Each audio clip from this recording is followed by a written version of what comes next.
Hello प्यारे बच्चों, कैसे हैं आप लोग। उम्मीद है एकदम स्वस्थ होंगे, मस्त होंगे और एकदम तैयारी को बेहतरीन आप कर रहे होंगे। माँ काली कोचिंग सेंटर लगातार आप सभी के लिए नए नए वीडियोस लाते रहता है। तो चलिए, आज आपके ज्ञानेंद्र सर आपके लिए एक नया खूबसूरत सा प्यारा सा एक चैप्टर लेकर के आए हैं और आज का चैप्टर है प्रेम यानी श्री राधिका रानी। ठीक है बच्चों, आज का क्लास काफ़ी भक्तिमय होने वाला है और सबसे पहले हम लोग आज का क्लास स्टार्ट करने से पहले बोलेंगे जय श्री कृष्णा, राधे राधे। आप लोग कमेंट बॉक्स में आज इस राधा रानी के लिए कमेंट बॉक्स में जय श्री कृष्णा और राधे राधे अवश्य लिख दीजिएगा। ठीक है, तो आज हम लोग हिंदी काव्यखंड का जो आपका चैप्टर 2 है और जिसका नाम है प्रेम यानी श्री राधिका और इसके कवि हो जाएंगे रसखान जी। और इसका आज हम लोग बच्चों VVI ऑब्जेक्टिव को देखने वाले हैं। तो आज का क्लास काफ़ी मज़ेदार होने वाला है, खासकर कि जो नए बच्चे जुड़े हुए हैं बच्चों, आप सभी इस माँ काली कोचिंग सेंटर का इस ऑफिशियल यूट्यूब चैनल को भाई सब्सक्राइब कर लीजिए, क्योंकि माँ काली कोचिंग सेंटर लगातार बच्चों के भरोसे को जीतता जा रहा है। तो चलिए, आज का क्लास बिना समय को गंवाए हुए एकदम मस्त से स्टार्ट करते हैं। एक प्यारी सी स्माइल के साथ बच्चों, आज का क्लास ये रहा और ये रहा आपके लिए प्यारा सा प्रश्न, खूबसूरत सा प्रश्न। और आप लोग बताइएगा, सोचिएगा इसका आंसर क्या होगा। ठीक है, चलिए आप लोग बताइए तो इसका आंसर क्या होगा। पहले हम आंसर नहीं बोलेंगे, यही बात है, पहले हम आंसर नहीं बोलेंगे, पहले आपको अपने माइंड पे जोर देना है कि इसका आंसर क्या होगा। बताइए इसका आंसर क्या हो जाएगा। तो चलिए हम प्रश्न को पढ़ देते हैं आपके लिए। ठीक है, चलिए पेन भी हम ले लिए। अब पहला प्रश्न कहता है कि प्रेम यानी श्री राधिका शीर्षक कविता में कवि ने माली और मालिन किसे कहा है। बताइए, जो आपका चैप्टर है इस चैप्टर में माली और मालिन की चर्चा हुई है, तो बताइए किसे कहा गया है माली और किसे कहा गया है मालिन। तो इसका आंसर क्या हो जाएगा। राम सीता, शंकर पार्वती, राधा कृष्ण, गणेश लक्ष्मी। कितना आसान प्रश्न है ना जी, है ना आसान। तो इसका आंसर हो जाएगा आपका ऑप्शन नंबर सी हो जाएगा, राधा कृष्ण। राधा कृष्ण को कहा गया है माली और मालिन, क्योंकि जिस प्रकार से ये संसार में प्रेम का होना जरूरी है, बिना प्रेम का ये संसार चल नहीं सकता है, ठीक उसी प्रकार से कहा गया है कि ये जो पूरा संसार है, इस संसार में जो प्रेम रूपी जो संसार है, उस संसार के माली हो जाएंगे कृष्ण जी और मालिन हो जाएंगे कौन, राधा जी।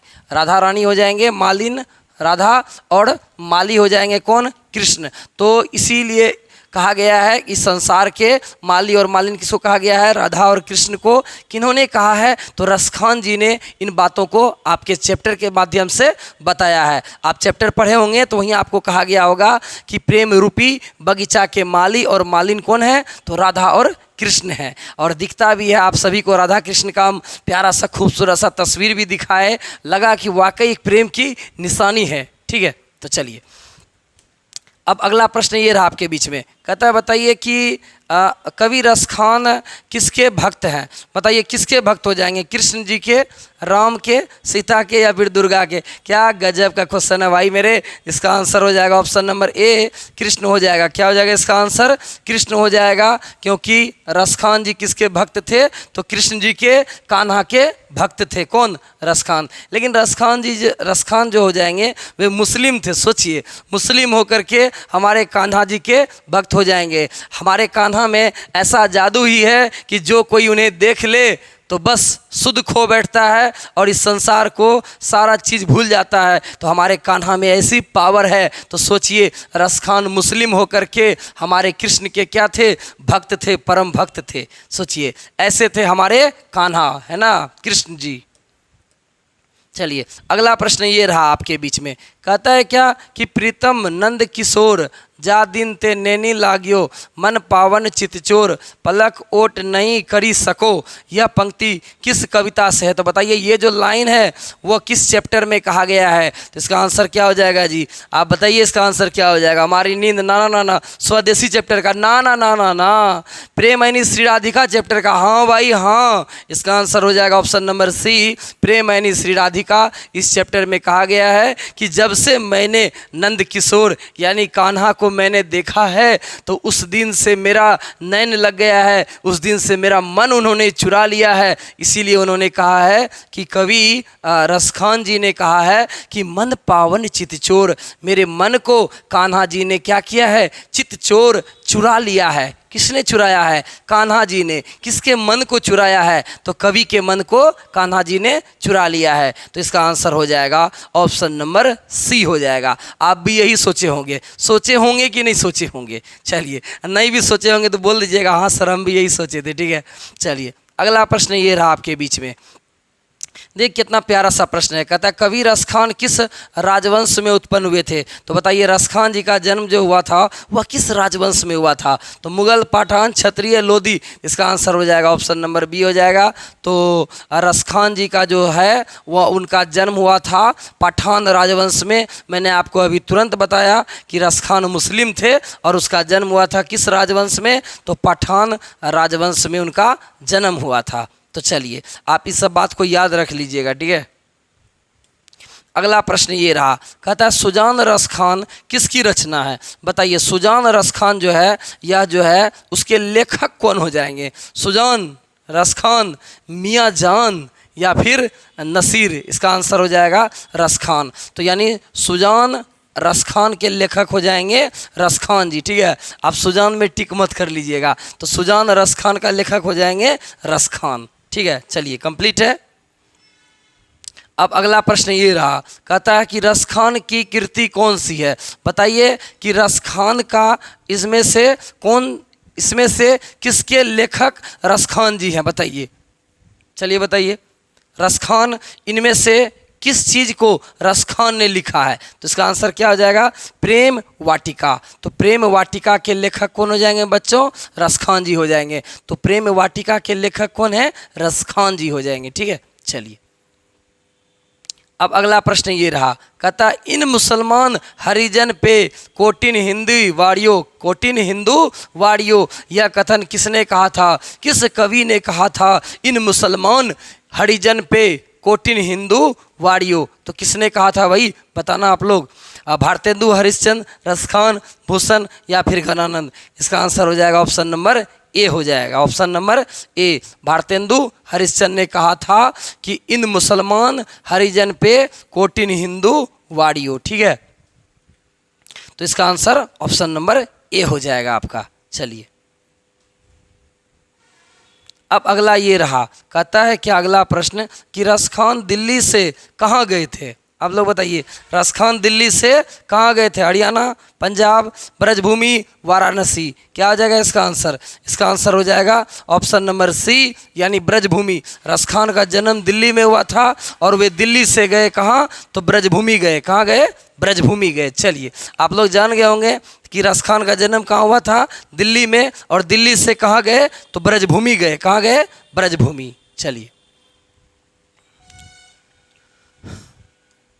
चलिए अब ये रहा आपका अगला प्रश्न। अगला प्रश्न कहता है कि प्रेमैनी श्री राधिका शीर्षक छंद किस ग्रंथ से संकलित है? तो बताइए आपका कहता है कि प्रेमैनी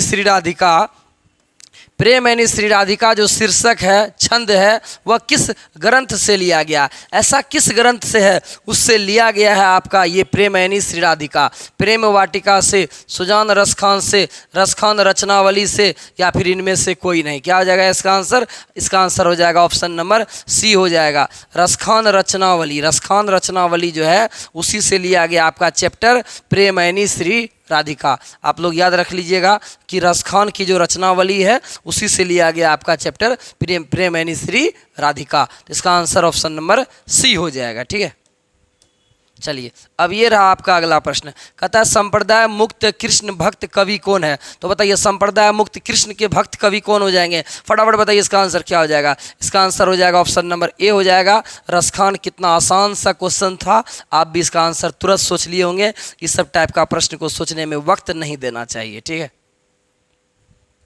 अब अगला क्वेश्चन है। कहता है रसखान का रचना काल कौन सा हो जाएगा? तो बताइए रसखान का रचना काल क्या हो जाएगा? शाहजहां का शासनकाल, जहांगीर का शासनकाल, हुमायूं का शासनकाल, अकबर का शासनकाल? क्या हो जाएगा इसका आंसर? आप लोग बताइए। तो इसका आंसर हो जाएगा ऑप्शन नंबर बी हो जाएगा कि जहांगीर का शासनकाल हो जाएगा। यानी जहांगीर के समय में ही कौन थे लेखक? रसखान थे। ठीक है, आप सभी को मालूम होगा कि सबसे पहले हो जाएंगे कौन सी? तो बाबर आए थे, तो बाबर हो जाएंगे पहले राजा। बाबर के बाद आए हुमायूं। कौन आए? हुमायूं। ठीक है, बाबर हुमायूं हो जाएंगे। फिर उसके बाद हो जाएंगे अकबर हो जाएंगे। ठीक है। इसका बेटा हो जाएगा अकबर और अकबर का बेटा हो जाएगा आपका जहांगीर। क्या हो जाएगा? जहांगीर। ठीक है बच्चों, जहांगीर का ही नाम था सलीम। क्या नाम था? सलीम। ठीक है, आप लोग याद रख लीजिएगा, जहांगीर का दूसरा नाम हो जाएगा सलीम। और जहांगीर के समय में कौन लेखक थे? तो रसखान थे। ठीक है, आपको याद हो गया होगा यहाँ तक। चाहे तो आप स्क्रीनशॉट भी थोड़ा मोड़ा समझ के लिए ले सकते हैं। अब चलिए अगला हो जाएगा। कहता सवैया और छंद के सिद्ध कवि कौन थे? कौन से ऐसे कवि थे जो कि सवैया में भी एक्सपर्ट थे और छंद में भी एक्सपर्ट थे? इसका आंसर क्या हो जाएगा? और चैप्टर का नाम भी वही है। इसका आंसर हो जाएगा ऑप्शन नंबर ए हो जाएगा रसखान। काफ़ी आसान सा प्रश्न है कि सवैया और छंद इन दोनों के कौन हो जाएंगे? तो रसखान हो जाएंगे लेखक। ठीक है, मेन सिद्ध कवि थे, अच्छे कवि थे जो कि सवैया लिखते थे और छंद को लिखते थे। ठीक है, चलिए अब कहता है कि रसखान किस विषय में सिद्ध थे? वही क्वेश्चन है, रसखान किस विषय में सिद्ध थे? बताइए क्या हो जाएगा? कवित्व मुक्त में नहीं, सवैया और छंद में। क्या हो जाएगा इसका आंसर? सवैया और छंद में कौन फेमस थे? तो हमारे प्यारे रसखान जी जो हो जाएंगे वो सवैया में भी फेमस थे और छंद में भी फेमस थे। ठीक है, चलिए अगला प्रश्न ये रहा। कहता प्रस्तुत पाठ में चित्तचोर, अरे भाई किसे कहा गया है चित्तचोर? मन को चुराने वाला चोर कहा गया है। बताइए किसे कहा गया है वो चोर है? तो राधा को, कृष्ण को, रसखान को, भारतेंदु हरिश्चंद्र को। क्या हो जाएगा इसका आंसर? इसका आंसर हो जाएगा ऑप्शन नंबर बी हो जाएगा कृष्ण को। कृष्ण को कहा गया है चित्तचोर, यानी जब से कृष्ण ने क्या किया था? जब से कृष्ण ने कवि के मन को चुरा लिया था। क्योंकि कवि ने क्या किया था कि जब से कान्हा को देखा तो कवि ने कहा कि ओ कान्हा आप तो चित्तचोर हो, आपने तो मेरे मन को चुरा लिया है। तो किसने कहा था? कवि ने कहा। किसको देख करके कहा? कान्हा को देख करके कहा, कृष्ण को देख के कहा कि आप चोर हैं।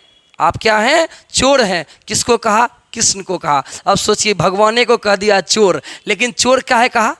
क्या कि कृष्ण का मने को चुरा लिया था। क्योंकि जब से कृष्ण ने कान्हा को देखा वो खो गया, बोला आप चोर हैं, मेरा मन चुरा लिए हैं। ठीक है, चलिए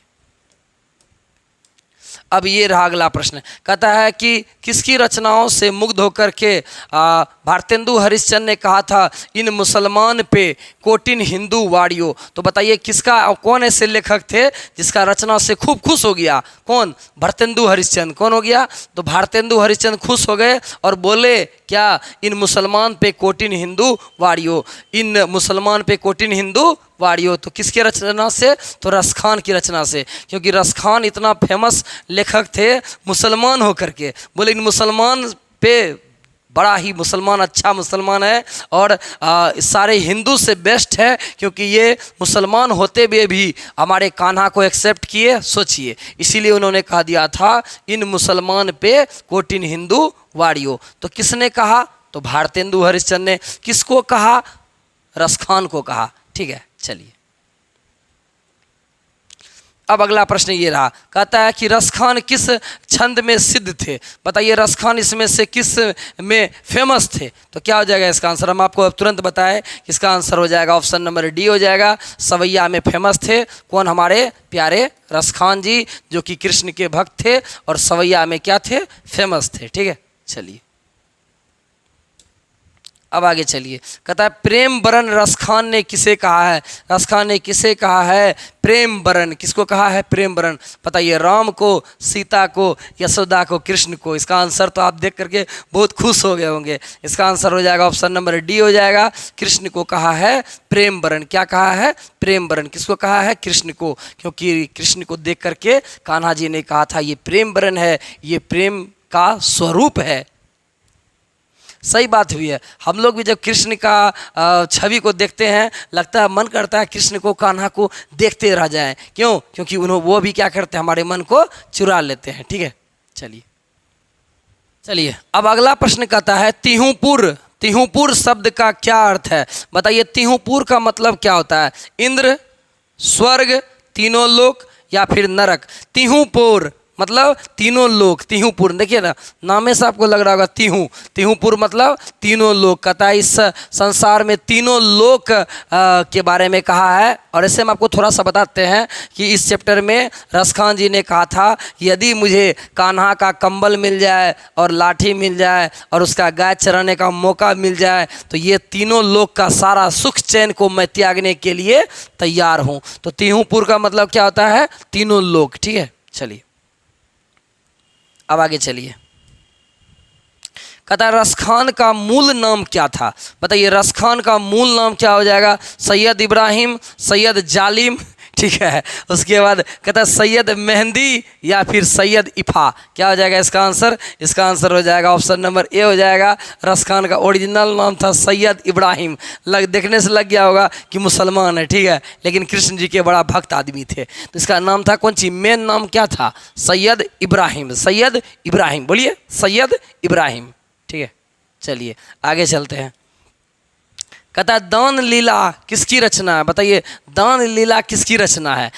सैयद जालिम की, ठीक है, रसखान की, रैदास की या फिर विट्ठल नाथ की? तो दान लीला किसकी रचना है? बताइए तो दान लीला।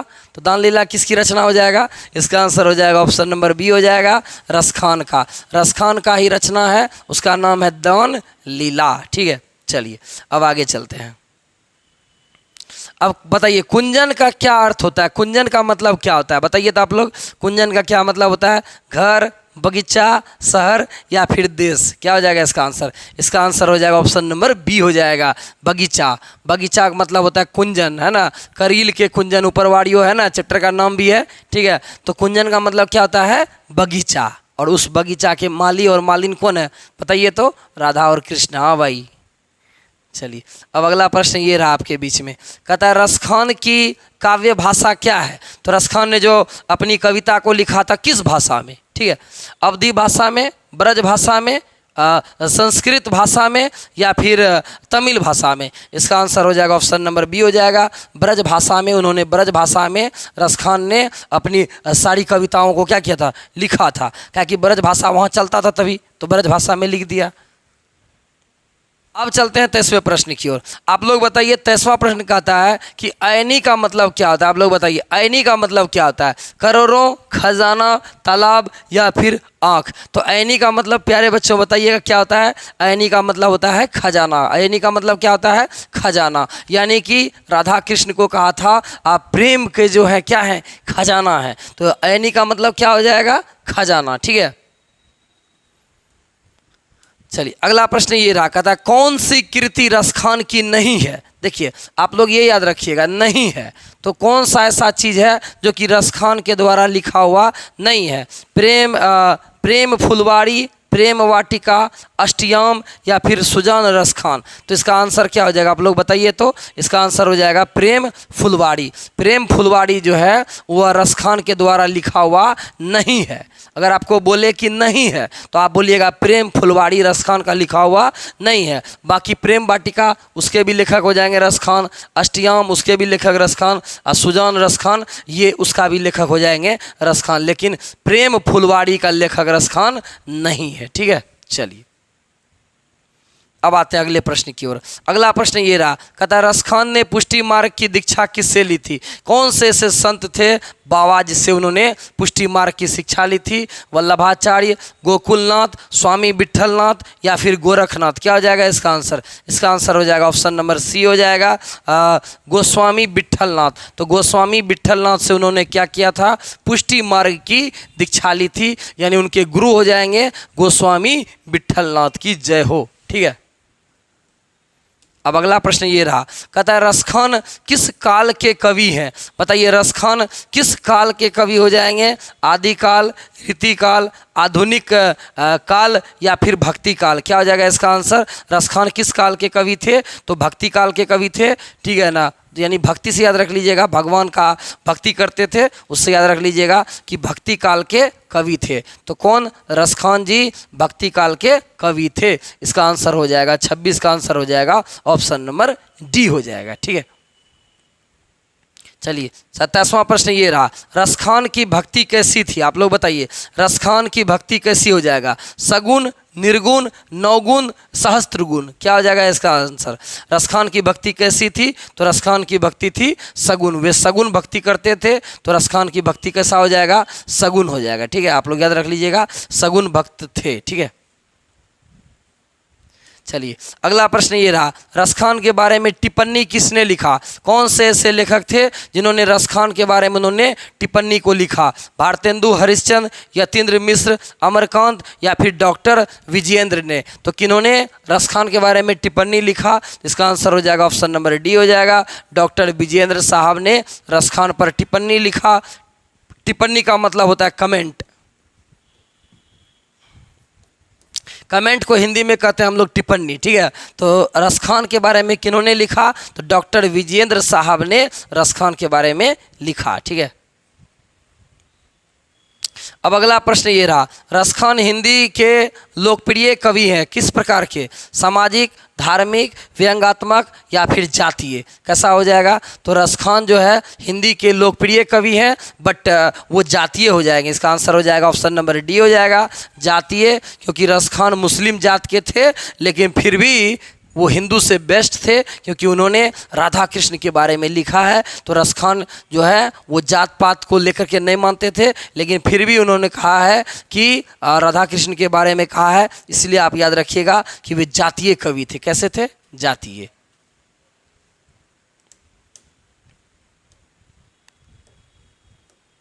चलिए अब अगला प्रश्न ये रहा, कहता रसखान ने श्री कृष्ण का लीला गान किसमें किया है? तो रसखान ने श्री कृष्ण की लीला को किसमें बताया है? सवैयों में, सोरठों में, पदों में, इन सभी में। क्या हो जाएगा इसका आंसर? इसका आंसर हो जाएगा ऑप्शन नंबर ए हो जाएगा, सवैया में। उन्होंने क्या किया है कि रसखान ने क्या किया है, श्री कृष्ण की जो लीला है उसको सवैया में लिखा है। किसके लिखा है? सवैया में। आप लोग बताते हैं आपको कि सवैया होता क्या है। चलिए अभी आगे मिलेगा उस टाइप का प्रश्न। ठीक है, कहता है प्रेम वर्ण, प्रेम वर्ण का मतलब क्या होता है? बताइए, प्रेम वर्ण का क्या मतलब होता है? प्रेम का वर्णन करना, प्रेम का रंग, प्रेम की पूजा करना या फिर प्रेम का अंधा होना? तो बताइए प्रेम वर्ण का क्या अर्थ हो जाएगा? यानी प्रेम के रंग हो जाएगा। क्या हो जाएगा इसका आंसर? ऑप्शन नंबर बी हो जाएगा, प्रेम के रंग। यानी प्रेम वर्ण का मतलब होता है प्रेम के रंग। प्रेम के रंग है राधा और रानी। ठीक है, राधा और रानी। ठीक है,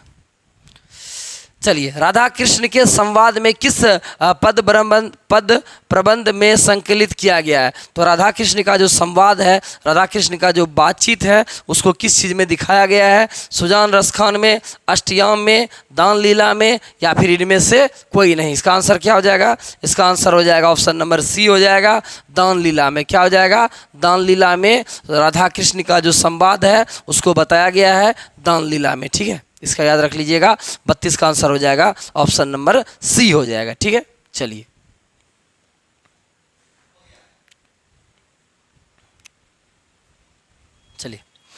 चलिए अब आता है रसखान की जन्म की बात।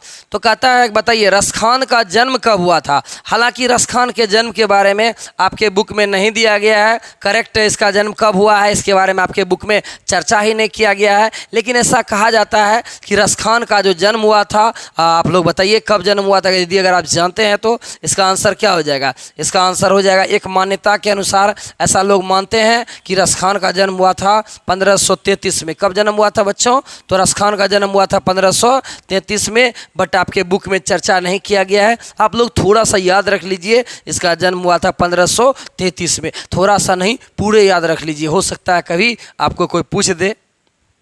चलिए अब चलते हैं अगले प्रश्न की ओर। अगला प्रश्न ये रहा, कहता 252 वैष्णव की वार्ता के आधार पर, 252 वैष्णव की वार्ता के आधार पर बताइए रसखान का जन्म कहाँ हुआ था? पंजाब में, लाहौर में, उत्तर प्रदेश में या फिर दिल्ली में? तो रसखान का जन्म हुआ था कहाँ पर? हम आपको शुरू में बताए थे। क्या इसका आंसर हो जाएगा? ऑप्शन नंबर डी हो जाएगा, दिल्ली। ठीक है ना, इनका दिल बहुत बड़ा था और इसका जन्म हुआ था दिल्ली में। किसके अनुसार? 252 वैष्णव की जो वार्ता थी, वो जो ग्रंथ था इस प्रकार से, उसी में कहा गया है कि रसखान जी का जन्म हुआ था दिल्ली में, और आपको बता दिए 1533 में। ठीक है,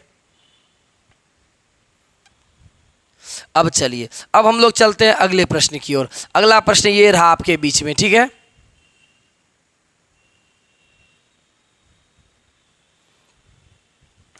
चलिए अब ये रहा अगला प्रश्न, कहता 252, चलिए ये तो हो गया। कहता है प्रेम यानी श्री राधिका, ठीक है, प्रेम यानी श्री राधिका में कितने दोहे संकलित हैं? आप लोग बताइए, प्रेम यानी श्री राधिका जो चैप्टर है आपका, उसमें कितना दोहा है? बताइए इसका आंसर क्या हो जाएगा? इसका आंसर क्या हो जाएगा? प्रेम यानी श्री राधिका में कितना दोहा संकलित है? इसका आंसर हो जाएगा ऑप्शन नंबर सी हो जाएगा, यानी 4 दोहा है। कितना दोहा है? 4 दोहा। आप लोग याद रख लीजिएगा कितना दोहा हो जाएगा, तो इसका आंसर हो जाएगा ऑप्शन नंबर सी हो जाएगा। 4 दोहा में इसकी रचना की गई है। कितने दोहा हैं बच्चों? 4 है। आप लोग गिन भी लीजिएगा कि 4 दोहा है कि नहीं है, ठीक है। चलिए अब अगला प्रश्न ये रहा, कहता है किस पाठ में श्री कृष्ण को चित्तचोर कहा गया? बताइए किस चैप्टर में कहा गया है श्री कृष्ण को चित्तचोर, यानी कि मन को चुराने वाला? इसका आंसर तो आप लोग तुरंत पकड़ लिए होंगे। इसका आंसर हो जाएगा ऑप्शन नंबर ए हो जाएगा। प्रेम यानी श्री राधिका चैप्टर में कृष्ण को कहा गया है चित्तचोर, यानी मन को चुराने वाला, ठीक है। चलिए ये तो आसान प्रश्न था। अब कहता है कि स्वामी विट्ठलनाथ ने रसखान को कहाँ पर दीक्षा दी थी? यानी हम आपको पहले बताया कि स्वामी विट्ठलनाथ जो हो जाएंगे वो रसखान के गुरुजी हो जाएंगे, तो उसको कहाँ पर दीक्षा दिया था? वाटिका में, झोपड़ी में, पुष्टि मार्ग में, ठीक है। इसका आंसर हो जाएगा ऑप्शन नंबर सी, पुष्टि मार्ग में। तो स्वामी विट्ठलनाथ ने रसखान को पुष्टि मार्ग में दीक्षा दी थी, ठीक है। अब अगला ये देखिए, कहता है माली और मालिन में कौन सा समास है? अब देखिए माली और मालिन में कौन सा समास है? समास जब स्पेशल आपको वीडियो मिलेगा समास का, तो आप समास के बारे में स्पेशल मैं आपको अगले वीडियो में बताऊंगा समास क्या होता है और ये कितने तरह का होता है। फिलहाल मैं आपको एक शॉर्ट में समास के बारे में समझा देता हूँ, इस समास के बारे में। तो देखिए कहता है माली और मालिन, यदि अगर आपको 2 पीस रहे ना, यानी 2 चीज़ का चर्चा हो, कितना? तो 2, ठीक है। समझिएगा बात को। यहाँ पर देखिए मालिन है, माली है और मालिन है, तो 2 पीस है ना, तो 2 पीस रहेगा, तो इसका आंसर हो जाएगा द्वंद्व समास। क्या हो जाएगा बच्चों? द्वंद्व समास। समास के बारे में आपको अगले नेक्स्ट वीडियो में बताएंगे अलग से, तब वहाँ बहुत मज़ा आएगा। आप लोग याद रख लीजिएगा कि 2 पीस रहे, उसका आंसर हो जाएगा द्वंद्व समास। जैसे लिट्टी चोखा द्वंद्व समास है, भात दाल द्वंद्व समास है, लोटा डोरी वह भी द्वंद्व समास है। मतलब कि 2 पीस रहेगा तो आप बोलिएगा द्वंद्व समास। माता पिता द्वंद्व समास हो जाएगा, ठीक है। बाकी आपको सब चीज़ के बारे में नेक्स्ट अगले वीडियो में बताएंगे, सब कुछ यही नहीं होना चाहिए, ठीक है। चलिए अब अगला प्रश्न ये है, कहता करील के कुंजन ऊपर वारों के अंतर्गत कितने सवैया है? बताइए करील के कुंजन ऊपर वारों के अंतर्गत कितना सवैया है? 1 2 3 4, कितना सवैया है? तो इसका आंसर हो जाएगा ऑप्शन नंबर ए हो जाएगा, यानी 1 सवैया है। कितना सवैया है? अगर आपको बोले सवैया कितना है उसमें, तो 1 सवैया है। कितना सवैया है? 1 सवैया। आप गिनती कर लीजिएगा, 1 सवैया की चर्चा उसमें हुई है। अब आगे चलिए, कहता डॉक्टर विजयेंद्र के अनुसार रसखान की मृत्यु कब हुई थी? डॉक्टर विजयेंद्र साहब इस चैप्टर में बड़ा भिवियाई रोल निभाए हैं। रसखान का जन्म और मृत्यु खोज दिए। हम तो पूरा किताब पलट दिए, नहीं खोज पाए, लेकिन डॉक्टर विजयेंद्र साहब ने रसखान की मृत्यु तक खोज डाली, ठीक है। तो कब मरे थे? 1616 में, 1618 में, 1620 में, या फिर 1622 में। इसका आंसर क्या हो जाएगा बच्चों बताइए? तो इसका आंसर हो जाएगा ऑप्शन नंबर बी हो जाएगा। 1618 में उनकी मृत्यु हुई थी। 1618 याद रख लीजिएगा, 16 है और 2 जोड़ देंगे 18 हो जाएगा। तो 1618 में विजयेंद्र के अनुसार रसखान की मृत्यु हुई थी। डॉक्टर विजयेंद्र साहब ने कहा कि रसखान की मृत्यु कब हुई थी? 1618 में। किसने कहा? मैंने नहीं, डॉक्टर विजयेंद्र ने कहा। तो ये था कुल मिलाकर के आपका 40 प्रश्न। उम्मीद है आपको बहुत मज़ा आया होगा आज का क्लास में। हम आपको बहुत कोशिश किए याद करवाने का, और ठीक इसी प्रकार से आपको लगातार वीडियोज पे वीडियोज आपको मिलता रहेगा। आप सभी कमेंट बॉक्स में, इस कमेंट बॉक्स में लिख के बताइएगा कि आपको वीडियो कैसा लग रहा है और आपको क्या सब चीज़ का और वीडियो चाहिए। और इन सभी चीज़ों के लिए आप सभी को thank you so much for watching this video. और हाँ प्यारे बच्चों, आप वीडियो छोड़ करके जा रहे हैं, ज्ञानेंद्र सर का एक वादा आप पूरा नहीं कर रहे हैं।